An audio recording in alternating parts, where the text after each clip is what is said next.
appointment দিব 70জন NR আছে মানে যাৰ ডিপাৰ্টমেণ্টে তেওঁলোকক কিছুমান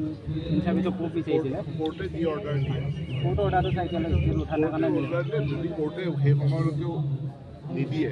তেনেহ'লে সিমান সংখ্যক চিট আমি ৰাখি থওঁ বাকীখিনিক আমি দি দিম স্যাৰ তেওঁলোকক হল কৰি পেলাই আমাক দিয়াৰ কল কৰি হ'লেও আমাৰ 10 অক্টোবৰ আমি ছাৰ তেওঁলোকক ভোট কৰি হ'লেও আমি দিম কিন্তু 10 অক্টোবৰত হ'ব 10 অক্টোবৰ আগত